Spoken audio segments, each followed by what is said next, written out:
Hello, ഇപ്പോൾ ഒരു Sunday vlog കണ്ടാലോ. അപ്പോൾ ഇന്നത്തെ ഒരു കുക്കിംഗ് വ്ളോഗാണ് കേട്ടോ. അപ്പോൾ ഇന്നത്തെ ഉച്ചയ്ക്കത്തെ ലഞ്ച് സ്പെഷ്യലാണ്. അപ്പോൾ ആദ്യം തന്നെ ഞാൻ ഉള്ളിയൊക്കെ ഒന്ന് വഴറ്റി എടുക്കുകയാണ് കേട്ടോ. അപ്പോൾ ഇന്ന് ഞാൻ വിചാരിച്ചത് നെയ്ച്ചോറും ചിക്കൻ റോസ്റ്റും അതുപോലെ ചിക്കൻ ഫ്രൈയും കൂടെ ചെയ്തെടുക്കാമെന്നാണ്. അപ്പോൾ എനിക്കിന്ന് ഓർഡർ കുറവായിരുന്നു, അതുകൊണ്ട് തന്നെ സമയം എടുത്ത് ചെയ്യുന്നൊരു കറിയാണ് കേട്ടോ. സവാളയും അതുപോലെ തന്നെ കൊച്ചുള്ളിയും ഇഞ്ചി വെളുത്തുള്ളി പേസ്റ്റ്, തക്കാളി, പച്ചമുളക്, ഉപ്പ്, ഇതെല്ലാം കൂടെ ആദ്യമേ നല്ല വഴറ്റി ഓരോന്നും വഴറ്റി എടുക്കണം. ഒന്നിച്ചിട്ടല്ല, ആദ്യമേ ഉള്ളി വഴണ്ടു, പിന്നെ അത് കഴിഞ്ഞ് ഇഞ്ചി വെളുത്തുള്ളി കുരുമുളക് പേസ്റ്റ് ഇട്ടു, പിന്നെ ഉപ്പിട്ടു, പിന്നെ തക്കാളി പച്ചമുളക് ഇട്ടു കേട്ടോ. എന്നിട്ടാണ് നല്ല വഴറ്റി എടുക്കുന്നത്. അപ്പോൾ സമയം എടുത്ത് തന്നെ ചെയ്യണം. തട്ടിക്കൂട്ട് ബീഫ് കറിയൊന്നും അല്ല. അത് ബീഫിൻ്റെ എളുപ്പമുള്ള റെസിപ്പി ഞാൻ പറഞ്ഞിട്ടുണ്ടായിരുന്നല്ലോ. അപ്പോൾ അതുപോലെയല്ല, കേക്ക് ഓർഡേഴ്സ് കുറവായതുകൊണ്ട് നല്ല വഴറ്റി തന്നെയാണ് ചെയ്യുന്നത് കേട്ടോ. എനിക്ക് പക്ഷേ അധികം വ്യത്യാസമൊന്നും തോന്നിയിട്ടില്ല, എല്ലാം ഒരുപോലൊക്കെ തന്നെ തോന്നിയിട്ടുള്ളത് ടേസ്റ്റ് വൈസ് നോക്കുമ്പം. അതുപോലെ പൊടികൾ ആഡ് ചെയ്ത് കൊടുക്കുന്നു. മഞ്ഞൾപ്പൊടി, അതുപോലെ മുളക് പൊടി, നമ്മുടെ ചിക്കൻ്റെ അളവനുസരിച്ച് കേട്ടോ ഞാൻ പൊടികൾ ചേർക്കുന്നത്. അപ്പോൾ നിങ്ങൾ ചെയ്യുമ്പോൾ നിങ്ങൾ അതുപോലെ ചെയ്യുക.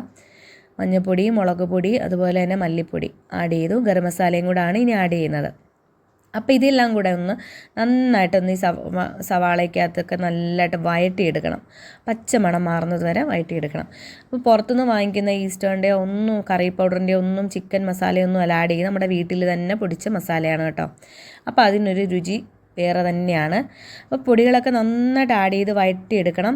ഞാനിത് വെള്ളം ഒഴിച്ചിട്ടല്ല കേട്ടോ വെക്കുന്നത്. വേണമെങ്കിൽ ഈ സമയത്ത് പൊടി നന്നായിട്ടൊന്ന് ആഡ് ചെയ്യുന്ന സമയത്ത് വേണമെങ്കിൽ ഒരു ശകലം വെള്ളമൊക്കെ ഒഴിച്ച് നിങ്ങൾക്ക് വഴറ്റിയെടുക്കാം.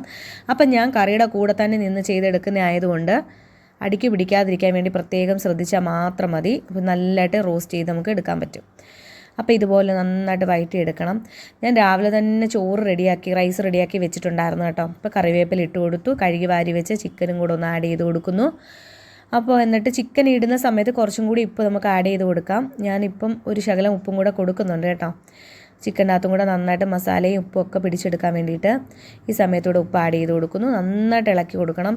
ചിക്കൻ്റെ അകത്തൊക്കെ ഈ മസാല നന്നായിട്ട് പിടിച്ചിട്ട് ചിക്കൻ്റെ ആ വെള്ളത്തിൽ നിന്ന് തന്നെ ഈ മസാല വെന്ത് വരണം. ചിക്കനും അങ്ങനെ തന്നെ വേവണം, എന്നാലേ നമ്മൾ ഉദ്ദേശിച്ച ആ ഒരു ടേസ്റ്റ് കാര്യങ്ങളൊക്കെ കിട്ടത്തുള്ളൂ. അപ്പോൾ ഇതുപോലെ ഒന്ന് അടച്ച് വെക്കുകയാണ്.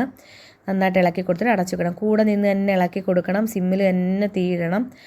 അതിനുശേഷം നന്നായിട്ട് ഇളക്കി കൊടുക്കണം. അവിടെ വെള്ളമൊക്കെ ഒന്ന് ഇറങ്ങി ഒന്ന് വെന്ത് വന്നിട്ടുണ്ട് ചിക്കൻ. ഇനി ശകലം സമയം കൂടെ മതി, പെട്ടെന്നാവും. നമുക്ക് വൈകിട്ടെടുക്കുന്ന താമസം മാത്രമേ ഈ ചിക്കൻ റോസ്റ്റിനുള്ളൂ കേട്ടോ. അപ്പോൾ അതാ ചിക്കൻ നല്ലതായിട്ട് റോസ്റ്റ് ചെയ്തെടുത്തിട്ടുണ്ട്. നമ്മുടെ ഗീ റൈസ് എടുത്തിട്ടുണ്ട്. ഇനി ചിക്കൻ ഫ്രൈ ചെയ്യുകയാണ് കേട്ടോ.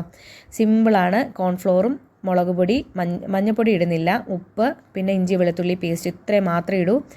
അപ്പോൾ ഫ്രൈ ചെയ്യുമ്പോൾ മഞ്ഞൾപ്പൊടി ഇടാതിരുന്ന ഒരു പ്രത്യേക ടേസ്റ്റാണെന്നൊരു വീഡിയോയിൽ കണ്ടതിന് ശേഷം ഞാനിപ്പോൾ ഇങ്ങനെ ചെയ്യുന്നത് കേട്ടോ. അപ്പോൾ ഇതുപോലെല്ലാം മുരിഞ്ഞ് കിട്ടും ചിക്കൻ ഫ്രൈ ഒക്കെ. അപ്പോൾ അതാ ചോറെടുത്തു, പപ്പടം വെച്ചിട്ടുണ്ട്, ചിക്കൻ ഫ്രൈയും കൂടെ വെച്ച് കൊടുത്തിട്ടുണ്ട്. പിന്നെ നമ്മുടെ സ്പെഷ്യലായ ചിക്കൻ റോസ്റ്റും കൂടി നമ്മളിതാ വെച്ച് കൊടുക്കുകയാണ്. ഇതാണ് ഇന്നത്തെ ഉച്ചക്കലത്തെ ലഞ്ച് കേട്ടോ. അപ്പോൾ വീഡിയോ ഇഷ്ടപ്പെടുകയാണെങ്കിൽ എല്ലാവരും ഒന്ന് സബ്സ്ക്രൈബ് ചെയ്യുക, ലൈക്ക് ചെയ്യുക, കമൻറ്റ് ചെയ്യുക, ഷെയർ ചെയ്യുക. അപ്പോൾ താങ്ക് യു ഫോർ വാച്ചിങ്.